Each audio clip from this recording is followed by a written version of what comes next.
இந்த குழந்தை பிழைக்கவா போகுது? உருவத்தை பாருங்க, ரொம்பவே சின்ன சிறுசாக இருக்குது. எடையும் ரொம்பவே கம்மியாக இருக்குது. அது மட்டும் இல்லாமல் குறை மாதத்தில் வேற பிறந்திருக்கு. ஒரு சின்ன கோவலுக்குள்ளே போட்டு இந்த குழந்தையவே அடைச்சிடலாம் போல இருக்குது அப்படின்னு சொன்னாங்க அந்த ஆஸ்பத்திரியோட நர்ஸு. இந்த குழந்தை பிறக்கிறதுக்கு 3 மாதத்துக்கு முன்னாடியே இந்த குழந்தையோட அப்பா வேற இறந்து போயிட்டாரு. இந்த குழந்தைய பார்க்க வந்தவங்க எல்லாரும் இந்த குழந்தையையும் தாயையும் ரொம்பவே பரிதாபத்தோடு பார்த்துட்டு போனாங்க.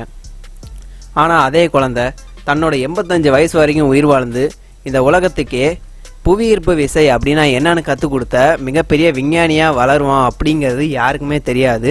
அவர் வேறு யாரும் இல்லை, sir Isaac Newton. Sir Isaac நியூட்டனை பற்றி நம்ம சொல்லணும் அப்படின்னா நமக்கு முதல்ல ஞாபகத்துக்கு வர்றது புவியீர்ப்பு விசை, ரெண்டாவதாக நமக்கு ஞாபகத்துக்கு வர்றது அவரோட 3ஆம் விதின்னு சொல்லலாம். அந்த அளவுக்கு நம்ம அவரை பற்றி நல்லா தெரிஞ்சு வச்சுருக்கிறோம். சார் ஐசக் நியூட்டன் 1642ஆம் ஆண்டு டிசம்பர் 25ஆம் தேதி இங்கிலாந்தில் உள்ள உத்ரோப் அப்படிங்கிற ஒரு சின்ன கிராமத்தில் தான் பிறக்கிறாரு. அது மட்டும் இல்லாமல் ஒரு விவசாய குடும்பத்தை சேர்ந்தவர். டிசம்பர் 25ஆம் தேதிங்கிறது இவரோட பிறந்தநாள். டிசம்பர் 25ன்னு சொன்னோடனே நம்ம எல்லாருக்கும் ஞாபகத்துக்கு வர்றது இன்னொரு விஷயம், கிறிஸ்மஸ். ஆமாங்க, இயேசு பிறந்த அன்னைக்கு தான் இவரும் பிறந்திருக்கிறாரு. நியூட்டன் பிறக்கிறதுக்கு முன்னாடியே அவரோட தந்தை இறந்துட்டா கூட அவரோட தாய் நியூட்டனை நல்லபடியாக வளர்த்துட்டு வந்தாங்க. இதில் இன்னொரு இன்ட்ரெஸ்டிங்கான விஷயம் என்னென்னா, நியூட்டனோட தந்தை பேரும் ஐசக் நியூட்டன் தான். அவர் இறந்துட்டாருங்கிறதுனால அவரோட ஞாபகமாக இவருக்கும் ஐசக் நியூட்டன் அப்படிங்கிற பேரையே இவரோட தாய் வச்சாங்க. நியூட்டன் பிறந்து 2 ஆண்டு கழித்து நியூட்டனோட தாய் பேர் ஹென்னா. அவங்க இரண்டாவதாக ஒருத்தரை திருமணம் செஞ்சு கொண்டாங்க. அவரோட பேர் ஸ்மித்து. ரெண்டாவதாக திருமணம் செஞ்சதுனால நியூட்டனை சரியாக பார்த்துக்க முடியல. அதனால் அவரோட பாட்டிக்கிட்ட அவரை விட்டுட்டு போயிட்டாங்க.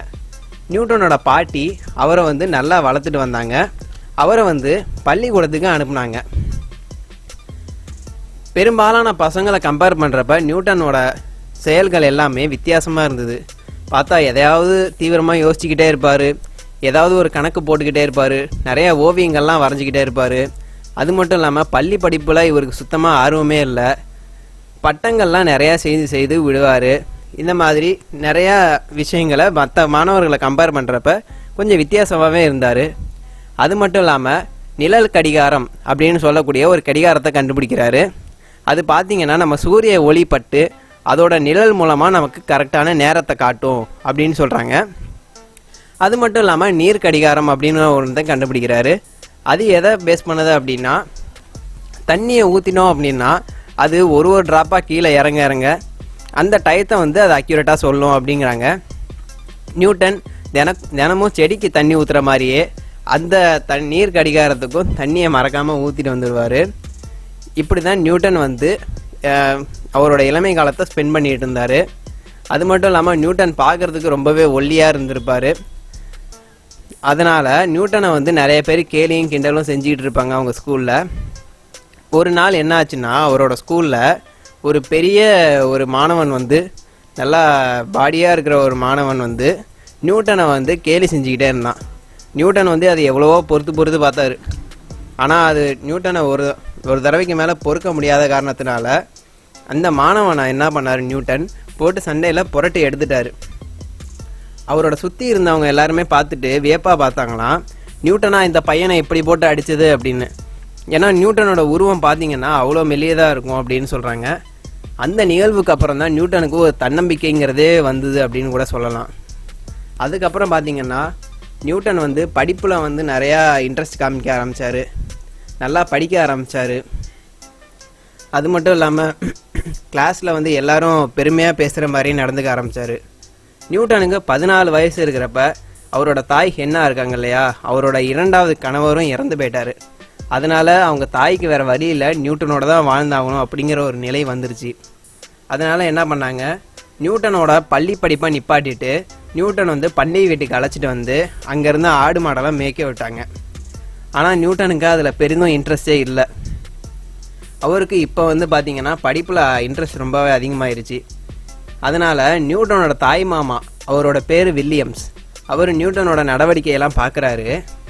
பார்த்ததும் இவரை படிக்க வைக்கிறது தான் சரியான வழி அப்படிங்கிறத தீர்மானம் பண்ணிடுறாரு.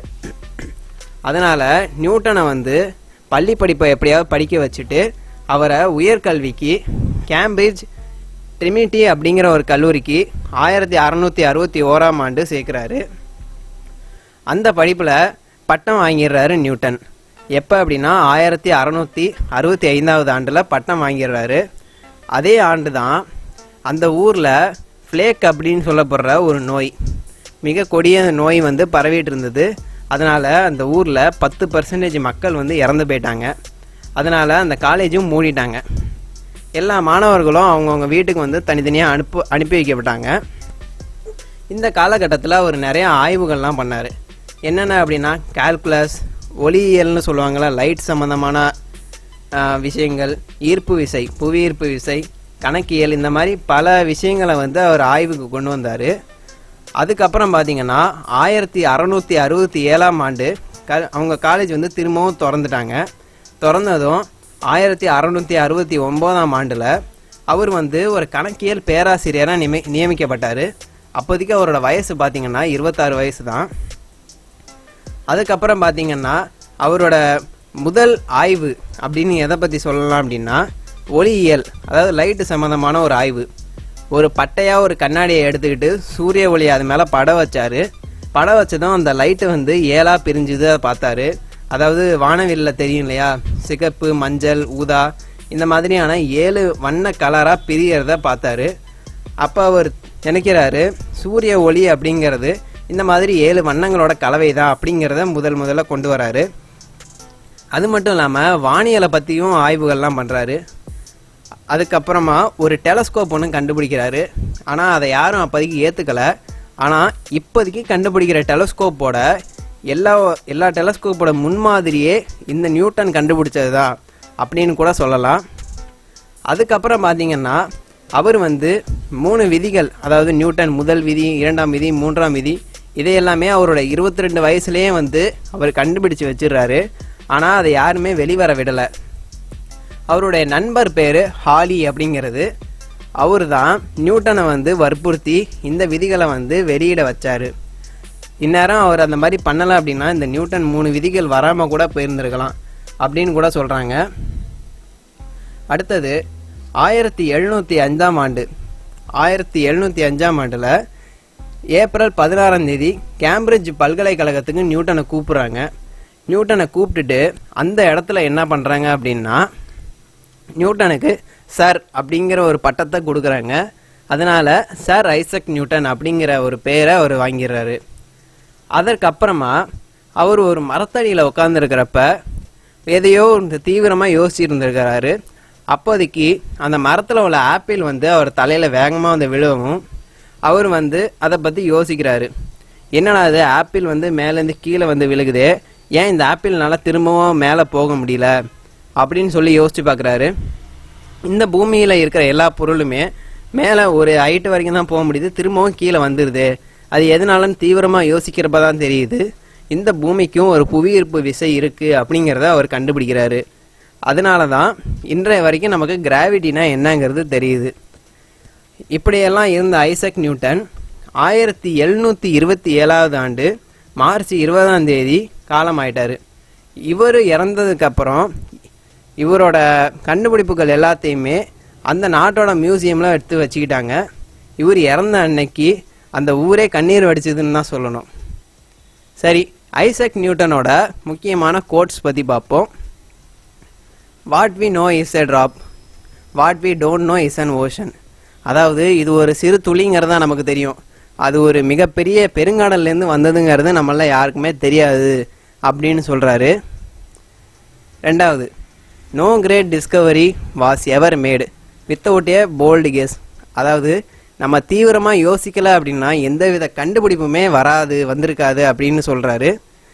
ஸோ இந்த உலகத்துக்கே புவியீர்ப்பு விசை அப்படின்னா என்னென்னு கற்றுக் கொடுத்த ஒரு விஞ்ஞானி ஐசக் நியூட்டன்கிறவர் இளமையில் எவ்வளோ அவமானங்கள் சந்திச்சிருக்காரு அப்படிங்கிறதெல்லாம் நம்ம பார்த்தோம்.